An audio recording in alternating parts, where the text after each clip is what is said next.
Assalamualaikum warahmatullahi wabarakatuh. Salam budaya untuk kita semua. Rahayu, rahayu, rahayu. Sahabat-sahabat kajian budaya dimanapun kita berada, semoga dalam kesempatan yang penuh dengan berkah ini kita senantiasa dalam keadaan sehat, bahagia, dan selalu dalam rahmat dari Tuhan Yang Maha Esa. Sahabat-sahabat kajian budaya dimanapun kita berada, saat ini kita akan membahas salah satu dari fungsi pusaka menurut kami dari kajian budaya. Yang pertama, terima kasih atas sahabat-sahabat semua yang sudah subscribe, like, dan komen dari channel ini. Marilah bersama-sama kita belajar. Saya belajar dan kita semua juga terus belajar terkait dengan budaya Nusantara yang memang harus terus kita jaga. Nusantara yang kaya dengan budayanya, salah satunya adalah pusaka, harus terus kita jaga dan dilestarikan. Kalau bukan kita yang menjaga, lantas siapa lagi? Tidak mungkin orang lain yang akan menjaga. Tidak mungkin orang luar negeri yang jauh, orang-orang di luar Nusantara tidak akan mungkin menjaga. Yang menjaga ya kita sendiri. Kalau kita tidak menjaga, lantas siapa lagi? Sahabat-sahabat kajian budaya dimanapun kita berada, salah satu dari budaya Nusantara adalah keris pusaka. Seperti ini. Keris pusaka sudah ada di Nusantara, itu tidak hanya berumur 3 tahun, 5 tahun, 10 tahun. Bahkan sudah ada di Nusantara ini berumur ratusan tahun. Luar biasa. Artinya pusaka sudah teruji dengan waktu, tempat, situasi, dan kondisi. Sampai pusaka di Nusantara tidak hanya berumur 10 tahun, 15 tahun, 50 tahun, tetapi sudah berumur ratusan tahun. Bahkan dari era-era sebelum kerajaan berdiri di Nusantara, ada yang menuliskan sejarah bahwa pusaka sudah mulai untuk dibuat. Kemudian baru pusaka semakin tersohor ketika era-era Kabudan seperti Mataram Hindu, ya, kemudian Kediri, kemudian Singosari, Jenggolo. Nah, itu era-era Kabudan. Kemudian dilanjutkan dengan era kerajaan-kerajaan setelahnya seperti Majapahit, Pajajaran, Mataram Islam, dan lain sebagainya. Itu adalah bukti bahwa pusaka sudah berumur sangat lama di Nusantara. Yang itu semua bagi kita generasi Nusantara ini harus mau untuk menjaganya. Sahabat-sahabat kajian budaya dimanapun kita berada, kita akan membahas masalah fungsi dari pusaka. Sebelum membahas fungsi pusaka, kita akan mencoba untuk membuka pusaka ini dulu. Bismillahirrahmanirrahim. Ini adalah pusaka sepuh peninggalan leluhur Nusantara dengan jenis loknya sebanyak 5 ya. 1, 2, 3, 4, 5. Jadi loknya sebanyak 5. Nah, lok yang sebanyak 5 dengan rincikan sor-soran seperti ini, ada pijetan seperti ini ya, tidak ada sogokan, maka dinamakan dengan dapur Pulanggeni Luk 5. Pusaka ini berarti Pulanggeni Luk 5 dengan pamor ya. Jenisnya ini adalah pamor miring adek, yang adek terlihat.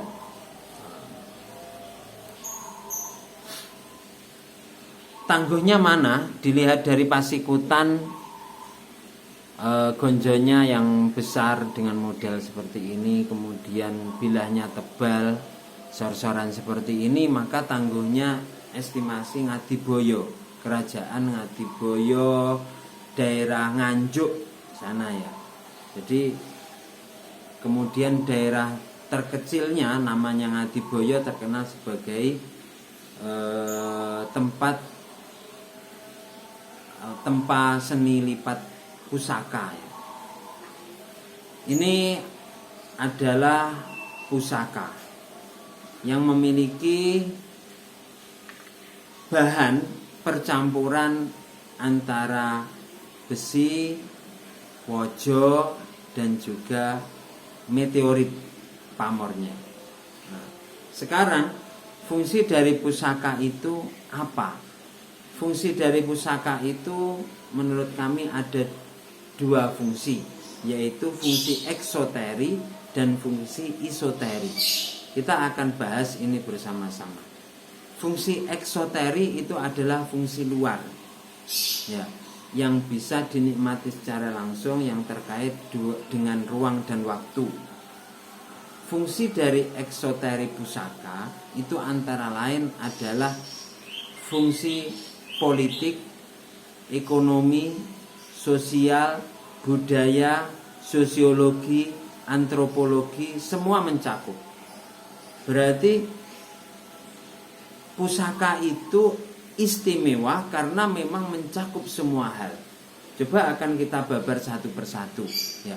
Fungsi politik, sesungguhnya pusaka itu dibuat dahulu itu tidak sekedar membuat, tetapi ada juga yang dikaitkan dengan unsur politik, kekuasaan. Karena memang manusia itu zon politikon, manusia itu berkelompok, dan hal tersebut harus dikendalikan. Salah satu pengendali kelompok itu adalah fungsi politik dari pusaka. Contohnya pusaka dengan dapur sengkelat Luk 13 sangat kental dengan fungsi politik ketika pada zaman itu Sunan Kalijaga memerintahkan kepada Joko Supo untuk membuat pusaka dengan dapur sengkelat, kemudian dihadiahkan kepada Prabu Brawijaya V. Hal ini menunjukkan ada fungsi politik yang luar biasa di dalamnya. Ya. Yang jelas fungsi politik itu tujuannya adalah untuk kemaslahatan umat manusia. Karena memang zon politikon atau perkumpulan atau politik yang melingkupi di dalamnya itu tujuannya hanya satu, yaitu untuk kemaslahatan umat manusia. Termasuk keris pusaka Yai Condong Campur ya. Nah, itu juga ada kaitannya dengan unsur politik, di mana dalam pembuatannya raja memerintahkan untuk membuat pusaka itu dari bahan-bahan yang diambil dari berbagai macam daerah di seluruh wilayah kekuasaan Majapahit. Itu adalah salah satu fungsi politik, termasuk seperti menikah itu adalah fungsi politik, di mana seorang raja dulu biasanya menikahi beberapa putri kerajaan lain untuk menyatukan dua kerajaan yang berbeda daripada berperang. Jadi tujuannya untuk kemaslahatan. Ada fungsi kemudian ekonomi selain politik. Fungsi ekonomi antara lain di mana kemudian pusaka itu juga merupakan salah satu harta benda, karena memang pusaka dibuat ya dalam bentuk barang. Berarti ketika dalam bentuk barang ada fungsi ekonomi di dalamnya, baik empu yang membuat, masyarakat sekitar yang kemudian punya hubungan dengan pembuatan pusaka, maupun orang yang memesan, mengkoleksi ya. Ini bisa masuk dalam fungsi ekonomi juga ya. Ada perputaran kesejahteraan ekonomi di dalamnya. Ada juga fungsi sosial kemasyarakatan. Jadi seperti ini contohnya, pusaka dengan luk 5, 1, 2, 3, 4, 5. Ini ada fungsi sosial kemasyarakatannya, di mana pada zaman dahulu pusaka dengan bentuk yang memiliki luk 5, dapur yang memiliki luk 5 itu merupakan simbol sosial kemasyarakatan bagi orang-orang yang memiliki strata kebangsawanan. Nah, ini adalah salah satu bentuk, istilahnya bisa dinamakan SK kehidupan. Seperti juga pusaka dengan dapur panimbal, itu juga merupakan fungsi sosial kemasyarakatan, di mana orang yang mendapatkan pusaka panimbal, dia itu berarti sama saja mendapatkan SK dari seorang raja untuk bisa ditimbali, mendapatkan kepercayaan dari seorang raja. Fungsi antropologi yang lain ini menunjukkan bahwa pusaka itu memiliki fungsi untuk menunjukkan ciri khas daerah, karena pasikutan di setiap daerah itu berbeda-beda dari pusaka. Contohnya pasikutan dari Ngadiboyo ini. Ketika kita lihat pasikutan Ngadiboyo itu berbeda dengan pasikutan Majapahit, berbeda juga dengan pasikutan Pajajaran, pasikutan Blambangan, berbeda. Nah, ini menunjukkan fungsi dari antropologi sosial itu sendiri. Jadi memang fungsi pusaka itu sangat banyak sekali, sehingga memang ketika pusaka ini kita babar, kita bahas, tidak akan ada habisnya, ya.